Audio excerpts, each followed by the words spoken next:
திருவண்ணாமலை அண்ணாமலையார் மகாதீபத்தை முன்னிட்டு இன்று அதிகாலையிலிருந்தே கிரிவல பாதையில் பக்தர்களோட கூட்டம் வந்துட்டு இருக்கு. கரெக்டாக இப்போ 2:22 மணி ஆகுது. தற்போது கடந்த சில நிமிடங்களுக்கு வரைக்கும் முன்னாடி வரும் பார்த்தோம்னா கிட்டத்தட்ட 30 லட்சம் பக்தர்கள் வந்திருப்பாங்கன்னு எதிர்பார்க்கப்பட்டது. நேரம் கடக்க கிரிவல பாதையில் தொடர்ந்து பக்தர்களோட வருகை தொடர்ந்து அதிகரிச்சுக்கிட்டே இருக்கு.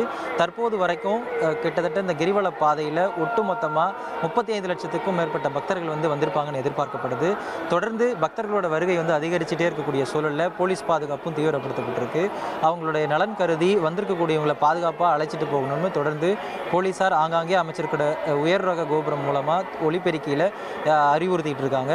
அவங்களுடைய அவசர தேவைக்காகவும் மருத்துவ வசதிகளும் ஆங்காங்கே செய்யப்பட்டிருக்கு. இது மட்டும் இல்லாமல் கடந்த சில தினங்களுக்கு முன்பு பார்த்தோம்னா அண்ணாமலையார் மலையில் ஏற்பட்ட நிலச்சரிவினால 7 பேர் உயிரிழந்திருந்தாங்க. அந்த பகுதியிலேயும் மக்கள் எல்லாரும் அப்புறப்படுத்தி முகாம்களில் தங்க வைக்கப்பட்டிருக்கக்கூடிய சூழலில் ஒருவேளை மழை பெய்தா அந்த இடங்கள் ஏதேனும் நிலச்சரிவு ஏற்பட்டால் என்ன பண்ணுறது அப்படிங்கிறதுக்காண்டி முன்னெச்சரிக்கை நடவடிக்கையாக அரக்கோணத்திலிருந்து தேசிய பேரிடர் மீட்பு குழுவும் 30 பேர் கொண்ட குழு வரவழைச்சிருக்காங்க. அவங்களும் தற்போது திருவண்ணாமலையில் தயார் நிலையில் இருக்காங்க. அதாவது காலையிலிருந்தே தொடர்ந்து பரவலாக மழை பெஞ்சு வந்துட்டு இருக்கக்கூடிய சூழலில் தற்போது மழை இல்லை. அதனால் பக்தர்கள் சற்று நிம்மதி அடைஞ்சிருக்காங்க. தொடர்ந்து அதாவது இன்னும் சில மணி நேரங்கள் தான் மகா தீபத்தை ஏற்றுறதுக்கு இருக்கக்கூடிய சூழலில் பக்தர்களோட வருகை தொடர்ந்து அதிகரிச்சுக்கிட்டே இருக்குது. பக்தர்கள் வழி நெடுக அரோகரா கோஷத்தை மட்டும் மாலை 6 மணிக்கு ஏற்ற இருக்கக்கூடிய மகாதீபத்தை காண்பதற்காக பக்தி பரவசத்தோட ஆவலோடு இருக்காங்க.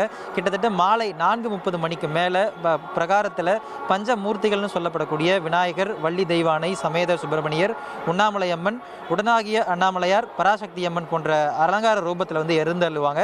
அதை தொடர்ந்து 5:57 அர்த்தநாரீஸ்வரர் திருக்கோலத்தில் ஆனந்த தாண்டவத்தோட அந்த உள்ள கொடிமரத்துக்கு முன்னாடி எழுந்தருள்வாங்க. அதை தொடர்ந்து தான் 3 நிமிடத்தில் அண்ணாமலையார் மலை மேலே 2668 அடி உயரத்தில் மகாதீபமானது ஏற்றப்படும். அந்த மகாதீபம் ஏற்றப்பட்ட உடனும் தொடர்ந்து பக்தர்கள் தொடர்ந்து இந்த கிரிவல பாதையில் பயணம் மேற்கொள்வாங்க அப்படிங்கிறதான் தற்போதைய கள சூழலாக இருக்குது. தற்போது நிலவரப்படி 35 லட்சத்தை கடந்து பக்தர்கள் வருகை தந்திருக்கக்கூடிய சூழலில் அடுத்தடுத்து மேலும் பக்தர்களோட வருகை அதிகரிக்கும்னு எதிர்பார்க்கப்படுது. போலீஸ் பாதுகாப்பும் பலத்த இதாக போடப்பட்டிருக்கு. இந்த கிரிவல பாதையில் பக்தர்கள் தற்போது வரைக்கும் நல்ல வழியாக அண்ணாமலையாரை வணங்குவதற்காக தொடர்ந்து பயணம் செஞ்சுட்டு இருக்கிறது தான் தற்போதைய கள சூழலாக பார்க்குறோம். காயத்ரி.